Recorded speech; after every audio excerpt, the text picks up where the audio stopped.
देखिए, आज गवर्नर साहब का एड्रेस था। निश्चित तौर पे सरकार ने बहुत बड़े बड़े दावे किए, लोग लुभावने और अपनी जो है किए हुए काम उसका बड़े ज़ोरदार तरीके से व्याख्यान करने का काम किया, लेकिन तमाम चीज़ों को पढ़ने के बाद ये देखा कि सरकार धरातल से बहुत दूर चली गई, ज़मीनी हकीकत से बहुत दूर है। आज प्रदेश के अंदर लॉ एंड ऑर्डर की स्थिति बहुत दयनीय है।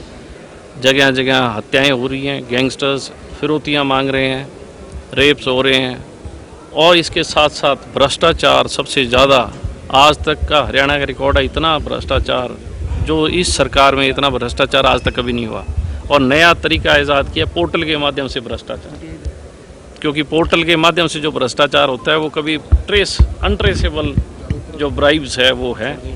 और मैं ये कहना चाहूँगा कि जिस तरीके से सरकार ने आज कहा कि 24 फसलों की एमएसपी दी जा रही है, आपने अभी देखा पिछली जो फसल आई किस तरीके से किसान को मंडियों में लूटा गया, किस तरीके से किसान को परेशान किया गया।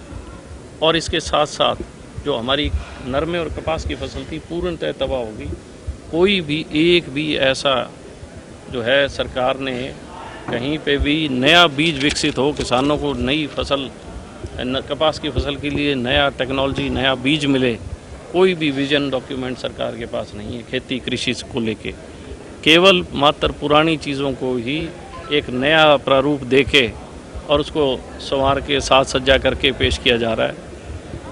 अभिभाषण पर जैसे चर्चा होगी, धन्यवाद प्रस्ताव आएगा, तो इनेलो की क्या रणनीति रहेगी? देखिए, इनेलो विपक्ष की भूमिका में है। जनहित के मुद्दों को इंडियन नेशनल लोकदल के हम 2 विधायक हैं, मजबूती से उठा रहे हैं और सरकार को चेताने का भी काम करते हैं। जहाँ कहीं सरकार लीपापोती करने का काम करती है, हम लोग जनता की आवाज़ बन के हरियाणा के हित के लिए उसको किस तरीके से सुरक्षित करें और किस तरीके से आम जन की तकलीफ़ों को दूर किया जाए। इसलिए इंडियन नेशनल लोकदल इस दफ़ा आने वाले जो सिटिंग है सोमवार को, निश्चित तौर पे सरकार को तमाम मुद्दों पे हम घेरने का काम करेंगे।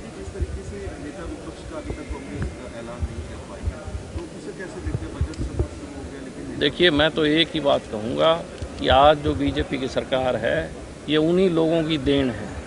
हरियाणा के लोगों ने सरकार नहीं बनाई, कांग्रेस के लोगों की देन थी।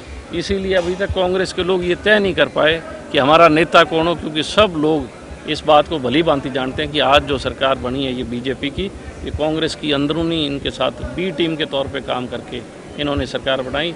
आज तक हरियाणा के इतिहास में कभी भी लीडर ऑफ ओपोजिशन के लिए इतना इंतज़ार नहीं करना पड़ा किसी को। अब उन्हें पता है और उनकी हिम्मत नहीं है कि आज वो आके आप लोगों को फेस करें।